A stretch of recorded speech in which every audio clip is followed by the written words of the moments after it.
हंदकी journey से याम फबा हाइतारे हानादगी अदुम अखोय खन्नरिबा हाइबा तारे मरक्की कांगुकी मरक्ता अदुम उन्नबा civil society उन्नबा MLA सिंग उन्नबा अदुम तौवे अदुबो हंदकी से भारतीय जनता पार्टी की हाई लेवल दगी वरकादा बीजेपी की ओइबा एमएलए खै पुन्ना पुल कांदा मणिपुर से याम मरुइना अथुबदा शांति हंजलकपा अदुगा अखोय पुन्ना हानगी अदुमाइना नुसी चानना लेमिनबा अदुगा साको थौरांगी लमदा मांग सटनबा हाइदना अदुगी मीटिंग ने अदुगी मीटिंग दुदा अखोय भाजपा की भारतीय जनता पार्टी की अखोय कुंथ्रागा तरेट की मनुंगदा अखोय कुंथ्रागा मरी लोइना यावी अहुम अमदी अमना ऑनरेबल अमना मपा खुदक ममा ले मने पोक लेतबदगी हनगरे अनी मनो हॉस्पिटल दा नारग लेब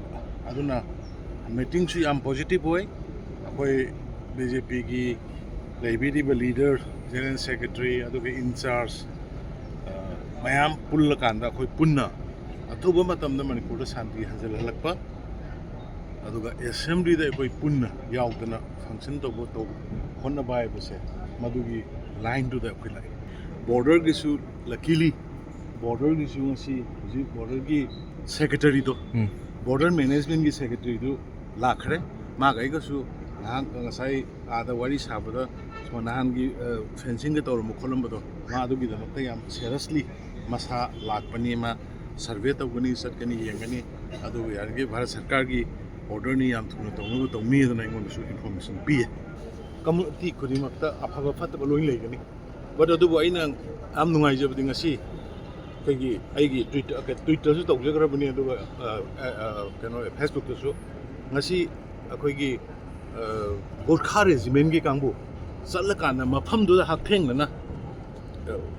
सोइबा खोलिबा तौरिबा मोइगी कापाइ मफमदुगी मी मयाम इमाइबेन सु उन्नरकांदा अखोई लई खोकना अखोई सोमदसु ऑपरेशन तौरी खोली मथंग मथंग तौरी खोली कान तौरिबा सिगी कॉन्फिडेंस बिल्डिंग से इट इज अ गुड अदुना सि कम्युनिटी अमखता नतबा बोथ साइड हाइरिबा मतम साना साना प्रिवेंटिव ओइना थोलत्रिङाय दा नाथोकनबदो आई भारत सरकार ना सोइदना लोखलकनी हाइदना नमाइना एक्सपेक्ट थैंक यू